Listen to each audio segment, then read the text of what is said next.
anywhere you are watching WYTV. Welcome to another edition of News Review where we're talking about the headlines that made up the newspapers of today. My name is Ahmed Abbas or Latunji, but you can call me Sidon J.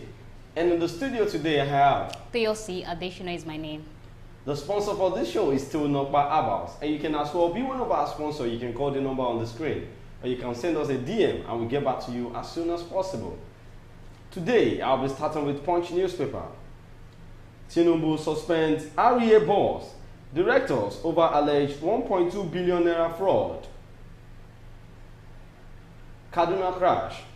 Pilot escaped death. Air chief orders probe. 6.2 million naira fraud. Forensic expert confirms forgery of Buhari's signature. Blue economy can add $1.5 trillion to global economy. Done. Then on Vanguard newspaper, minimum wage, NLC, TUC split, one different pay in zones. Reactions as Governor Bago visits kneels before Tinubu. Federal government partners CBN in gas exports. Repayment of student loan begins 2 years after NYSC. Then on Daily Post newspaper, lamentations as pedestrians face tough time on Olodo Road. NAF aircraft crashes in Kaduna. Troops destroy IPOB ESN command headquarters. 500 patients benefited from Ogun free surgical intervention program in 1 week. Dapo Abiodun. These are the headlines that made up the newspapers of today. Let's go on the short commercial break, and when we're back, we continue with some of the headlines. Don't go nowhere. Stay tuned. When life breaks into the beautiful splendor of nature, and the kids can't just resist the temptation to explore to its zenith with the full assurance that the perfect backup is on the way for a perfect refilling. Nokpa, we always come to the rescue anytime, anywhere, any day, anyway, anyhow, round the clock. Your family just can't get a better companion aside Nokpa. Nokpa Abba Mixture, your family's best bet.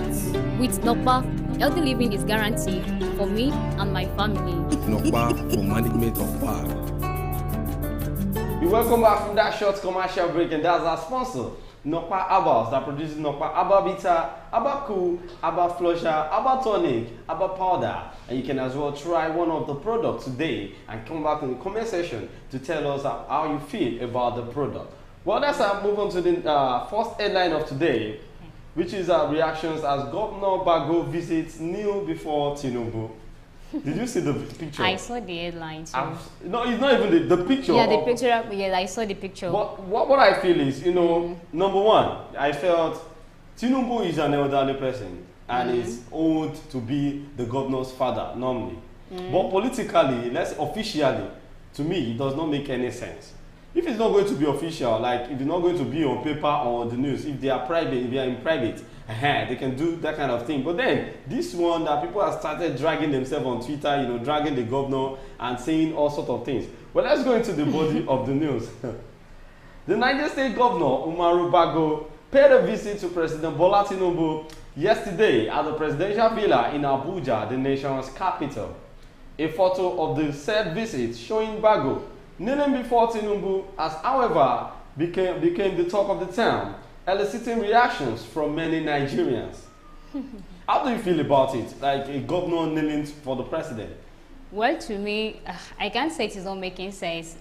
Perhaps that is how he felt. He could show his respect to the president, because this same man, Bago, I think he was the one standing for Peter Obi. Then that's where the problem is now. Like people were saying he's just like playing to get like trying to play games between the two parties. Well, on Twitter, on X platform, Nigerians, these are some of the comments Nigerians are dropping on X. Someone said, "What manner of stupidity is this? See an elected governor bowing to Tinubu as if Tinubu is God. How do these manner of people hope to achieve success as governors when their loyalty is to the president and not to the people? that voted them.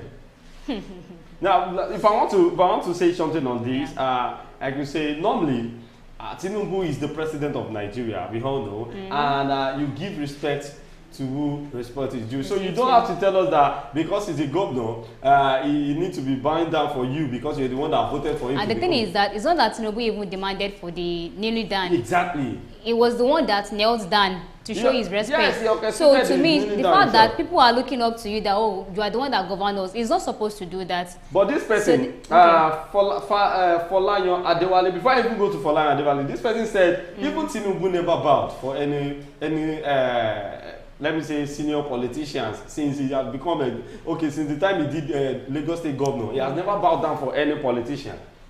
So why will Bago bow down for you? But then let's look at what Folayan Adewale said on X. He said, bro, there is nothing wrong with this. It's a sign of respect from the culture they are both coming from. And also Governor Bago is just 50-year-old, while Tinubu is 71 officially. So Tinubu is old enough to be his father. So that's the reason why. If we should keep the age aside, it is not normal for a whole governor to be kneeling down in front of the president, if not because of what he wants. Like, if not because of what he wants to collect from the president. Like, it has a reason, a deeper meaning for kneeling down. That kneeling down has a deeper meaning, but people did not see it in that angle. So people are seeing it. They already see it. Just that, they would also want to back up for this man that, he's doing the right thing. Another person said Nigeria has our own divination of politics. This same Governor Mohammed Umar Bago of Niger, who was praising Peter Obi over his Ukraine comments yesterday, is paying huge homage to Tinubu today. You see, Nigeria, aside from politics, by politicians, even we, citizens of Nigeria, we are funny. We are the one that will be backing this one and still be dragging this one. What we do in the problem of Nigeria is much more than what the government is doing to us. This man is just trying to tell us, okay, this is what politics is all about. You have to play a game. Exactly. And you have to know how to take sides. How to balance it. How to balance the equation so that you won't lose. Well, recall that Bago attracted attention when he concurred with Peter Obi, the Labour Party candidate for the 2020 election, that it was inappropriate for Nigeria to accept grain donations from war-torn Ukraine. Bago called Obi my boss when he spoke at the Transcorp Hilton in Abuja during the Leadership Awards ceremony. So you are calling Peter Obi your boss. So who is Tinubu, your dad? No, grandfather. Well, let's move on to the next headline. NLC TUC split, one different pay in zones. They've been doing these geopolitical hearings from people. They want to know what people could say about the new minimum wage. And I could see that even in Southwest, they said the Southwest, the government should be paying 749,000 naira to every government worker in Southwest as a minimum wage. Do you think that would be possible? Some people said, okay, we want 500,000 naira. I'm not sure. Like, it's not going to be possible. Even like the money that is not up to that save, it has not worked out yet. The 75,000 they said they will be giving them monthly. It has not worked out. Talk less of 700,000 plus. But then the Ogun State governor, said, okay, one commissioner in Ogun State, let me just use that. He said they will start disbursing 50,000 naira each to every Ogun State student, an indigenous student of Ogun State. Do you think that is possible? Because now, if they should start disbursing that means probably maybe Labour is working because it's going to be like that. If they are going to be sending 500,000 naira. Or 50,000 naira. They say 5,000. No, I'm talking about the Labour. Okay. The one of Ogun State students is 50K. But now the one of the Labour, they are telling the government now that they want government to be paying 500,000 at least for every worker. Well, the thing is, I would say that we should just calm down and watch out what they have to offer. Because they've been saying this, that there will be disbursement of money to indigents, to students. Meanwhile, at the end of it, there is nothing that comes out. So it's just better for us to wait and see the actions that they will show. The funniest part is, if they should start paying 500,000 naira, like I will go back to NYSC. Because that's the core members will start receiving that alert instantly, in no time. Well, organized labor was divided yesterday over what the new minimum wage should be. The lack of unanimity was evident at public hearings organized by the tripartite Committee on National Minimum Wage, the TCN-MW, across 4 of the 6 geopolitical zones of the country. In the Southwest, while leaders of the Nigerian Labour Congress, NLC, proposed 794,000 naira, those of the Trade Union Congress, TUC, proposed 497,000 naira. Well, they are So still it's just proposing. it's the same number, but they change it. 794,000 naira from the NLC, then 497,000 naira from the TUC. Whereas minimum wage, as the Director General Michael Emudu, National Institute for Labour Studies, MINILS, Ilorin, Kwara State, Comrade Isa Aremu said, the range should be between 120,000 naira and 200,000 naira. So in the southeast, the NLC said it preferred the new minimum wage to be 540,000 naira. Sorry. I don't know. These people, they don't know what they are saying. Even when it was 33,000 naira, it is hard for us to, cope with it. But then, why the TUC suggested 447,000 naira? That's in the southeast. Remember, in the southwest, it is 749,000 naira.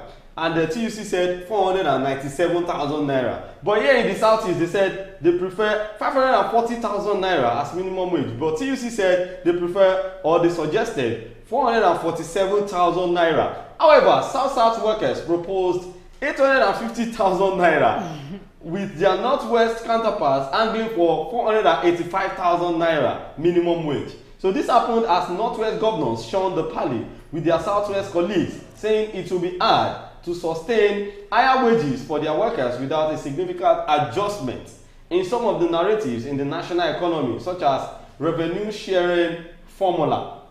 So do you think federal government can do this? Because this amount of money. Like, seriously, I'm not sure, well, because I'm not any government officials. But the thing is, these people, they are just one body, both NLC and TUC. Exactly. They are speaking for the people. Why is it that they don't have agreed amount? Some people are proposing 700,000 plus, some are proposing 400,000 plus. Why is it that they cannot just come up with, okay, this is the amount we want? But do you actually know that what is happening between TUC and NLC? It is favoring the government. Because government, you don't want them to have...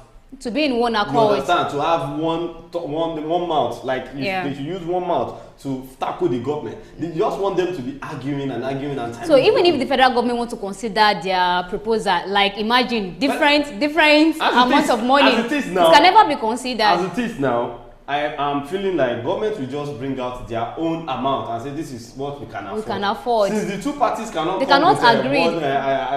Cannot agree on one payment. So that means the federal government is going to split the two and give them their amount, and nobody can challenge it. Well, however, Governor Duye Diri of Bayelsa and Umo Eno of Akwa Ibom promised to abide by the resolutions of the palace. Wow. Well, let's wait and see, because now, even in Aba, they said the electricity in Aba is now standing firm. And now, the people staying in Aba are complaining that they should tell the NEPA to take their light too, because they cannot. They're enjoying too much of light, imagine. Too much.